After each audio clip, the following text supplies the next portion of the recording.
Welcome to another episode of Street Talk Plus. Today we are doing a very special broadcast on the third sector and social entrepreneurship.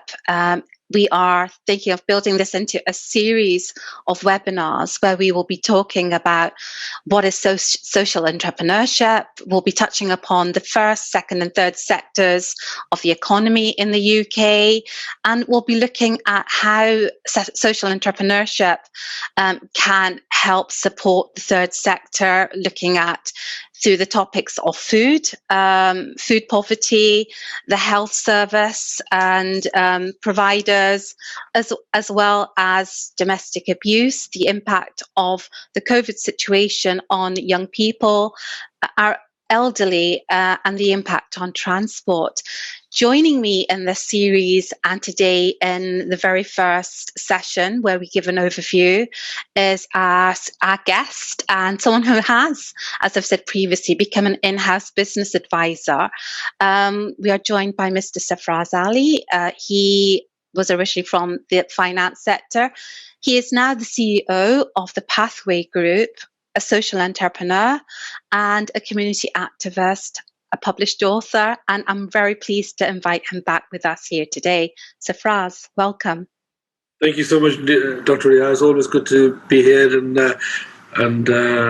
thank you for giving me the opportunity.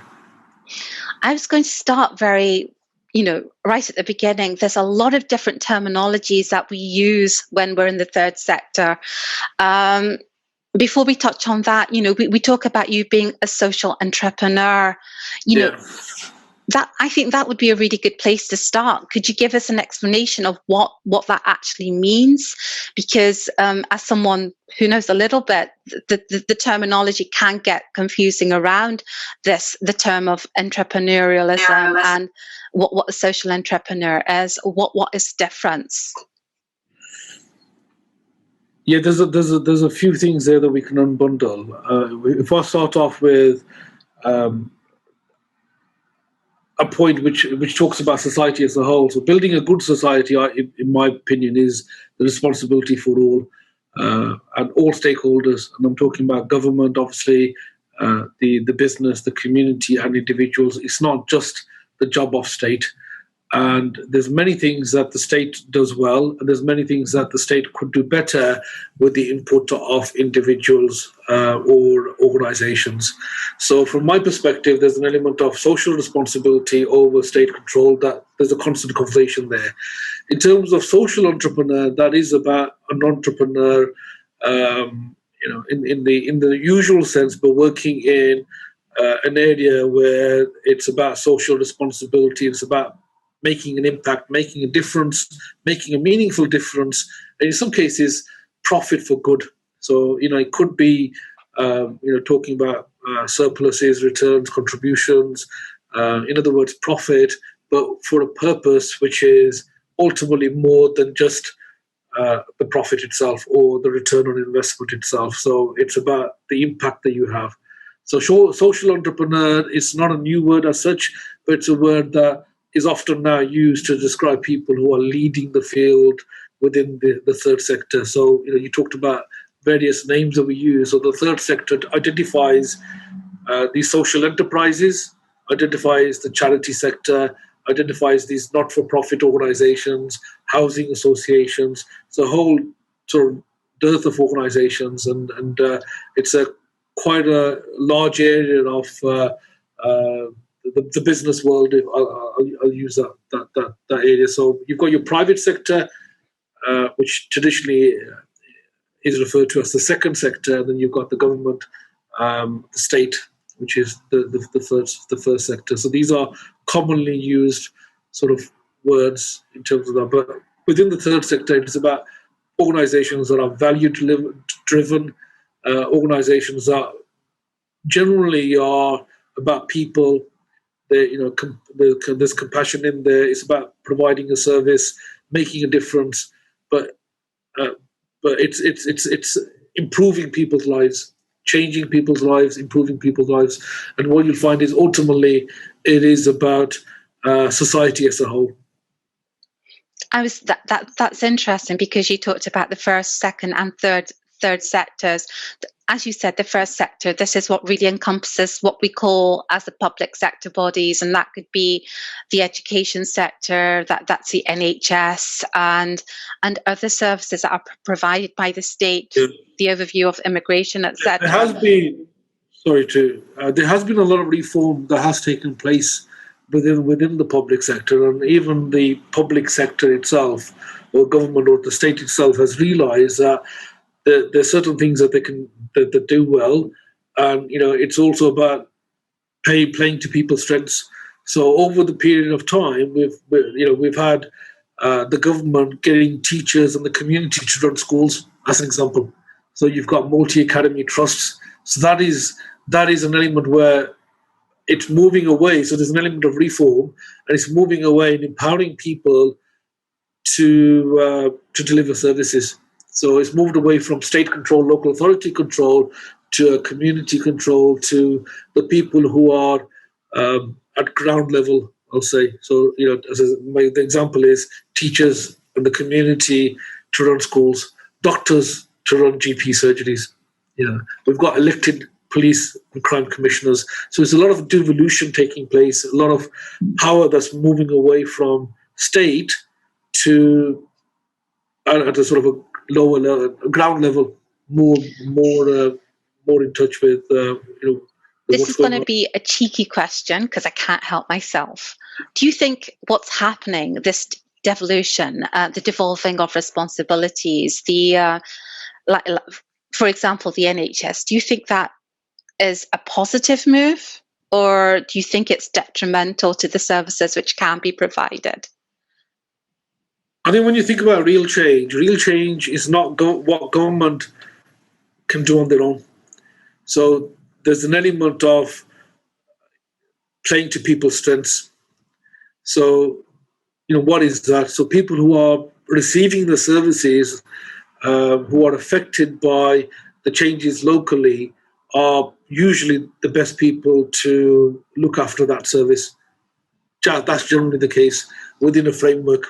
So from my perspective, devolution is something that originally was, from sort of Michael Heseltine days, in terms of, from a government perspective, but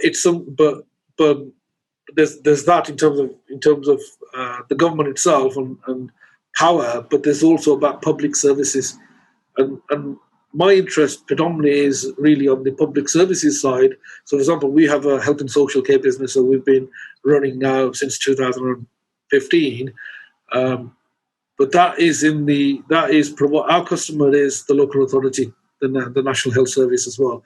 And our job is to actually provide what, say 30 years ago was in the domain of the government, the local authority, or the social services. So we have a private entity as such providing a social service, and we've done that at a price which sometimes the government themselves can't do.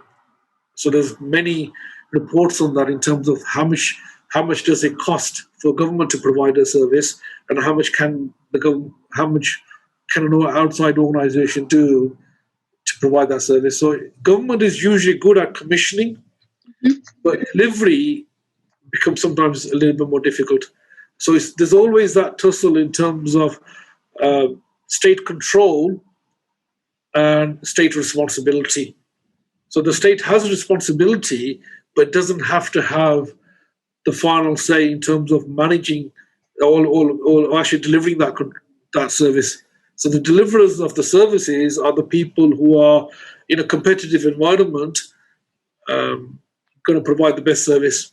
And you can measure that with regard to quality, price, contractually, and so you're in a position where you're commissioning as opposed to delivering.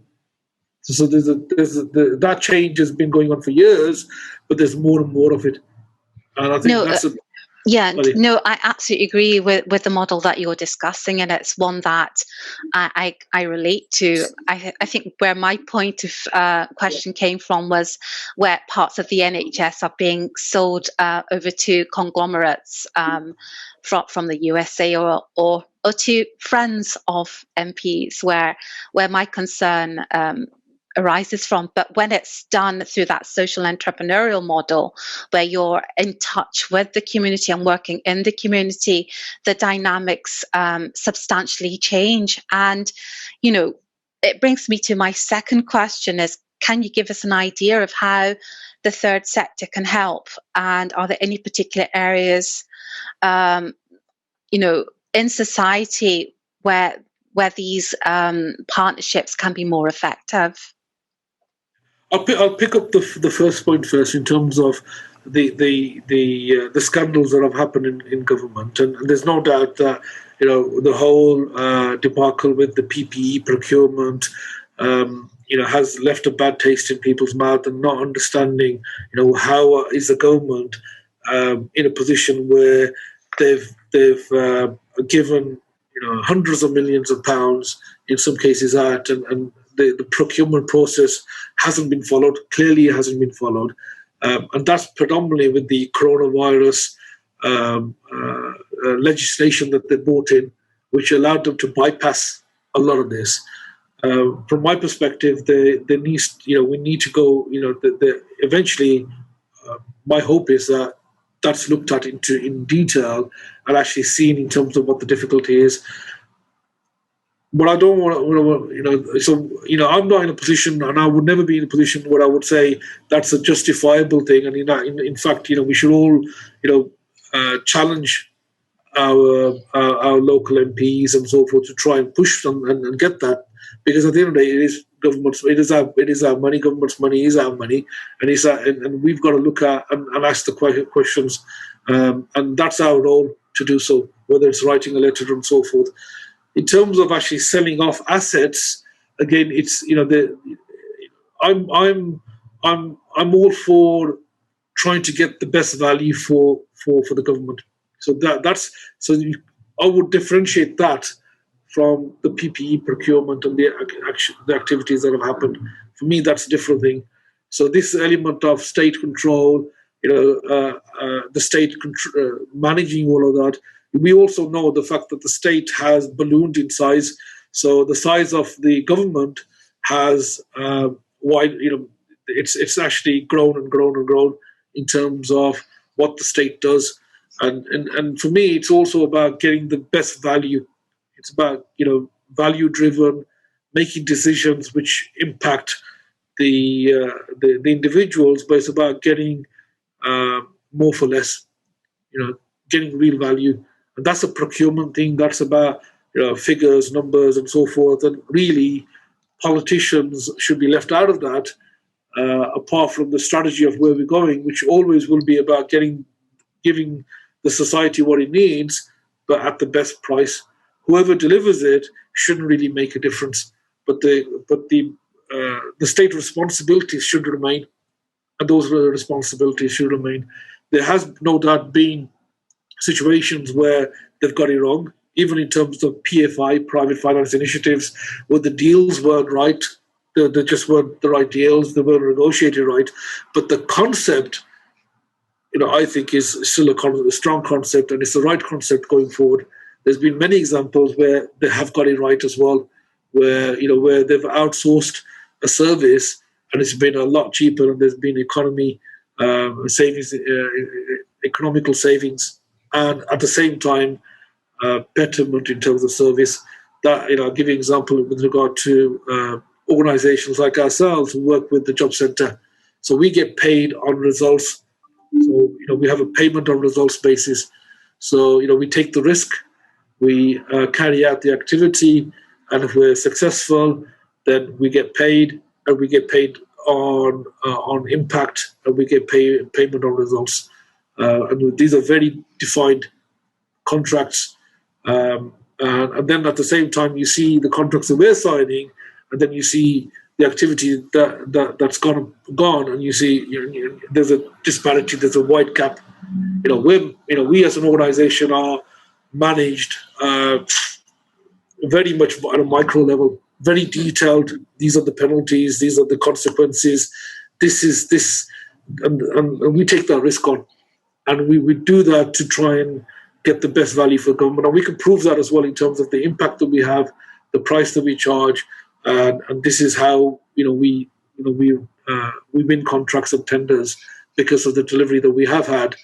But there is a disparity in terms of what's actually gone on, and also what the and the impression that people have with headlines and so forth. And it's not just about the headlines, but it has been reality, and I think there needs to be further pursuance. That was actually a really good example of how you as an organisation look at giving that best value for the money that the state gives through that procurement process.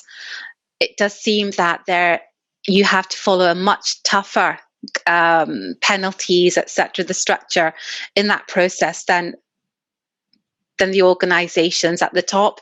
However, that's one example, and you've shown clearly where the strengths lie in that, and how you provide the best service to the people that take up the service and to the government. Could you give us another example of where you think the strength lies of working in the third sector? I mean, there's many examples, but the ones that I'm sort of referring to are the ones that I'm sort of directly have had experience of. So I'll touch on the care one a little bit further. For example, there's an organisation called the United Kingdom Home Care Association, UKHCA, and that's a body that represents home care.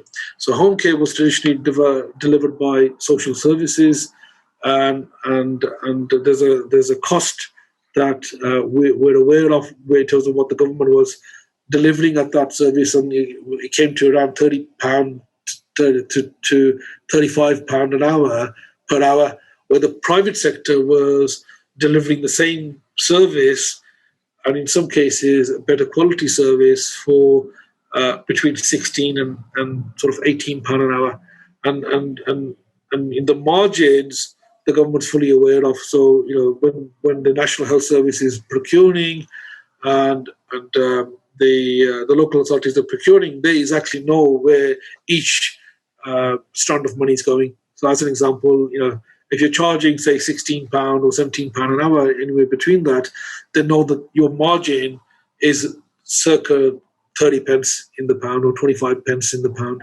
If you're charging, in London sort of rates, 18 to 21 pound per hour, your margin is 60 pence in the pound approximately, because most of your costs, you've got your national living wage, which you can work out very easily. You have your employer's national insurance, you have your own costs, you have your pension contributions, you have your costs then in terms of complying with the quality that you need, you have all your sort of deliverable costs. So it's fairly easy to work out that this is the approximate margin, and even then with open book and the way that government procures, they exactly know the rates that they're paying, because no organisation wants to be in a situation, or no government department wants to be in a situation where they're accused of outsourcing things and organisations are profiteering. So they've got to constantly, there's a constantly a magnifying glass with politicians, with civil servants, in terms of the level of activity with freedom of information requests that go on, in terms of how much has been procured, what that process looks like, what the figures look like as well. And there is a lot of focus on that. A lot of focus. So it's not always about profiteering and working with the government. There's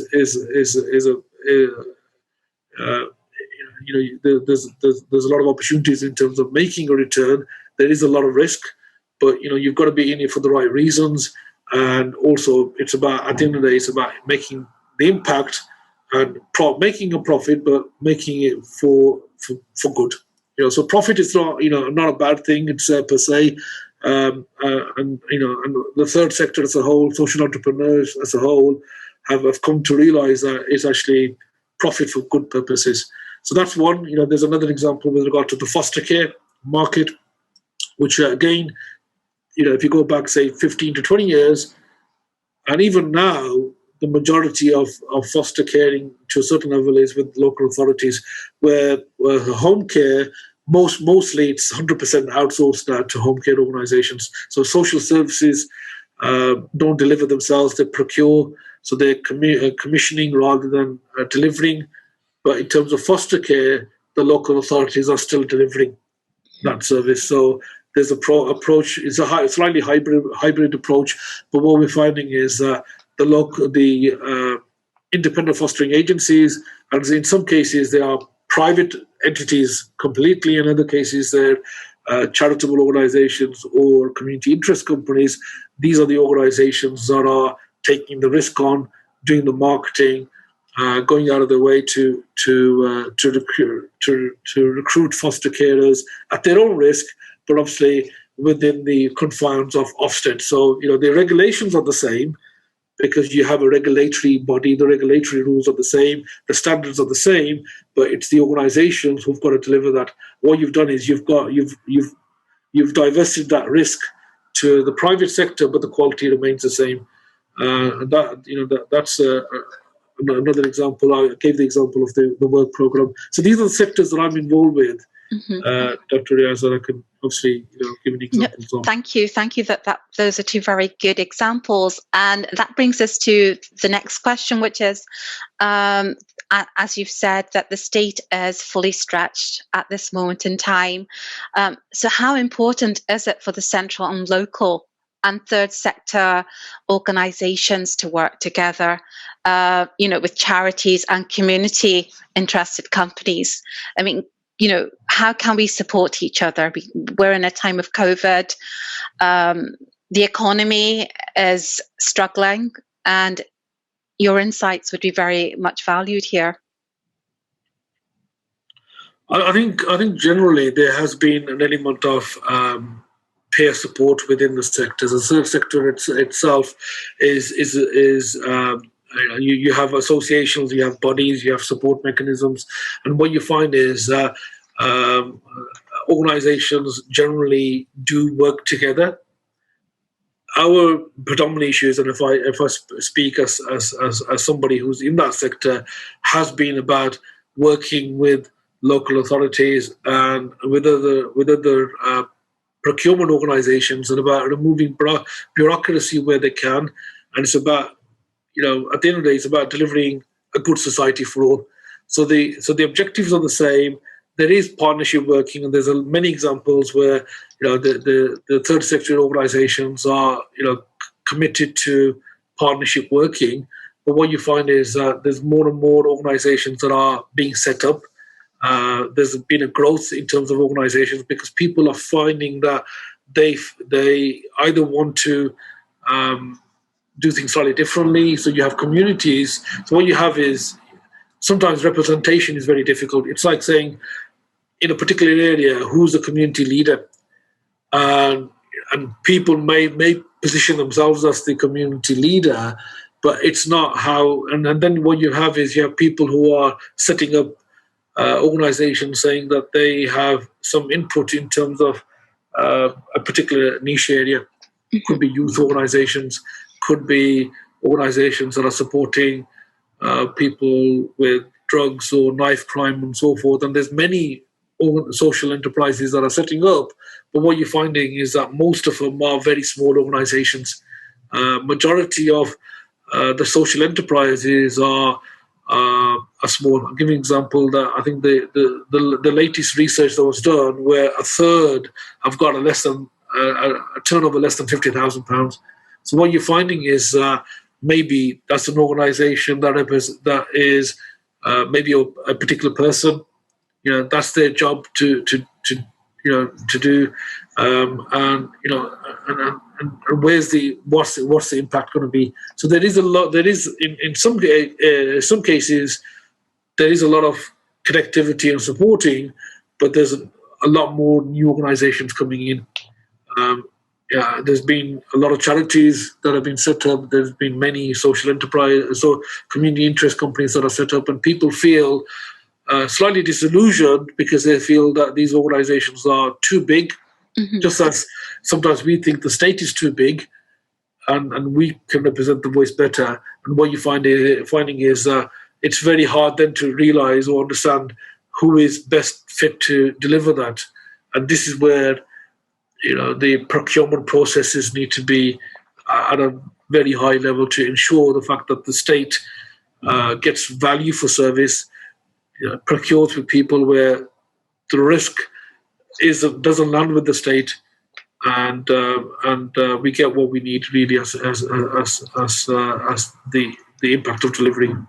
That's a really interesting perspective, and it sort of fits into what's happening in Scotland. I live in Glasgow, and what's happened over the last several years is that there is the funding that is given to the third sector. There is an 8% cut year on year, or per every funding period, which can be 3 years, and the last set of cuts that we had impacted on the third sector, and particularly on services, crucial services that are provided to the BAME, to the BAME groups, whether it was to our elderly or to our young people, or to single parent families where there were the most needs for these services.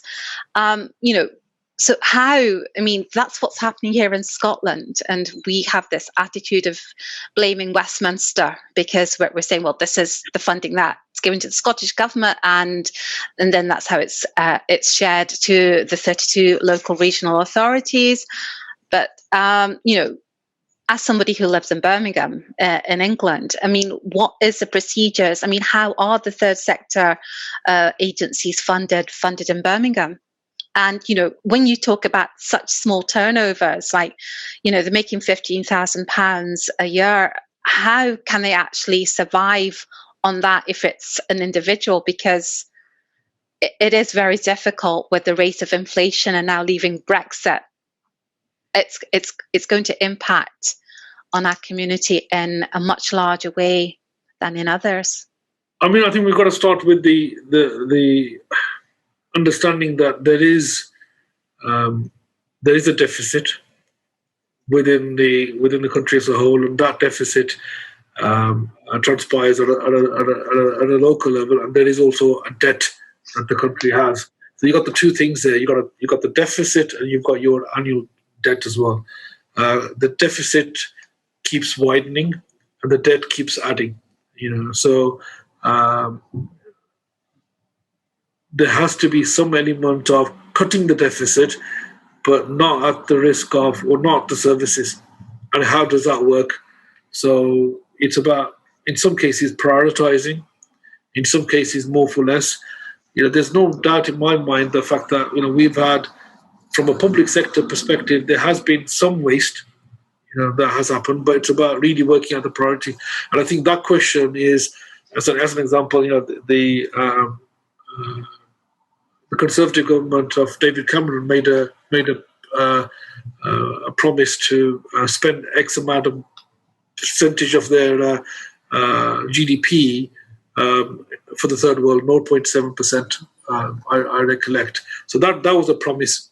So there's conversations in terms of what is our priorities, and there's going to be, and it's also about it's not necessarily about sacrifice, but it's about reprioritizing our priorities and actually then distributing it accordingly, and utilizing the role of the third sector organizations. People, community will volunteer and pay money to charities because they can see that. But in some cases, they will avoid at all costs paying their taxes. And you've always got to go back to, it's not about, where the money has to come from somewhere. So either you borrow it or it comes from revenue, from taxes. And it's about, and there has been some loopholes, and there has been some occasions where, particularly multinational organizations have got away with paying less. But it is about collecting that revenue, maximizing the black economy, in terms of the waste that's there, cutting that out, and getting people to understand that by paying their taxes, this money is going back ultimately to society, and it's that's an element of trust. And do people trust the government? Does the individual think that I've paid X amount in tax, and I'm comfortable that I've paid that? Not everybody thinks that way. But if they have paid a certain amount to a charity or for a particular cause, whether it's even the local school or a housing provider or anything along those lines, people can see that. And I think it's about transparency. It's about openness. Part of it is also about giving people the confidence that the government's money isn't going to waste. And these examples of PPE and the wastage that has occurred doesn't help. But we have to go back to the fact that there is a deficit. We have to get more for less. We can't cut the key services, because the government has got responsibilities. No, they don't necessarily need to have control, but those responsibilities are there, and it's about prioritizing. And these are things, are conversations that the people that have got those elements of decision making need to have. I mean, our job is to keep pushing, really, and being firstly, awareness is the thing, being aware of it and asking the right questions. And it's asking those intelligent questions and actually trying to get the information, because in some cases it's not that easily available. It's not. You've got to look for it, and you've got to be asking the right questions at the right time. So there's many things there, and it's not an easy answer for any of us.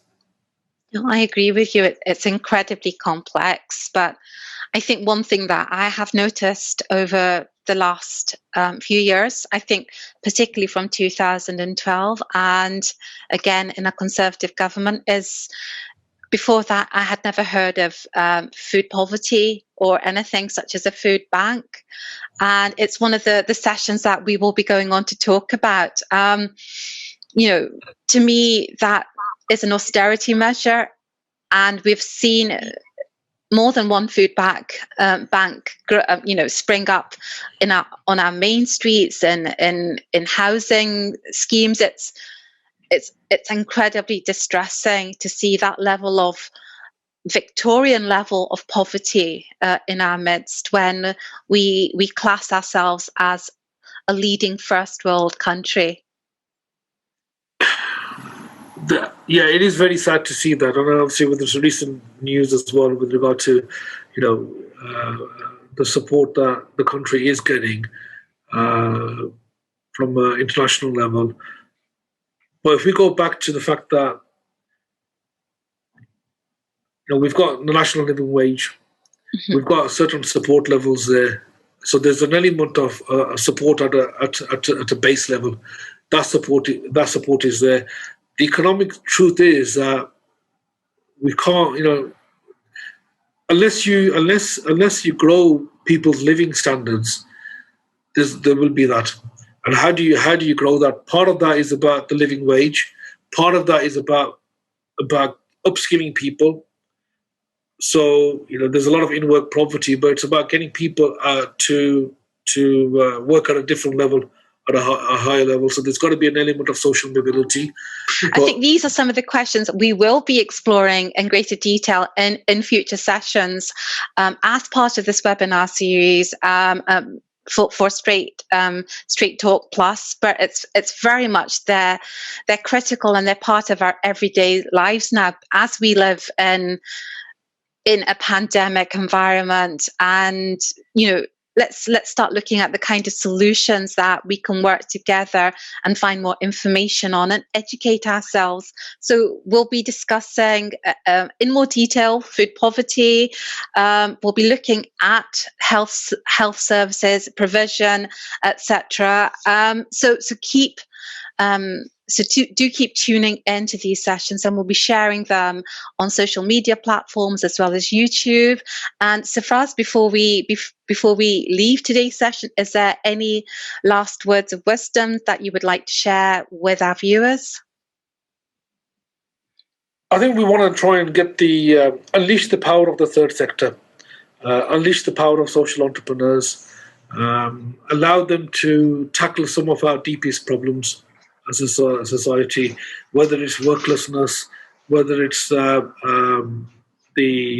rundown sort of communities, housing, all of these areas. There's people out there who can make a difference, and a part of it is about them not being aware. Part of it is about giving people opportunities, and I would say just we need to try and get the social entrepreneurs to focus on making a better society for all of us.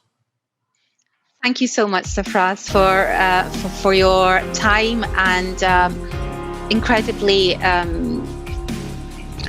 What is that word? When you just come to a loss for words, it's been a riveting conversation because I've learned so much from today's session, and I do look forward to welcoming you back and continuing this conversation. So thank you once again.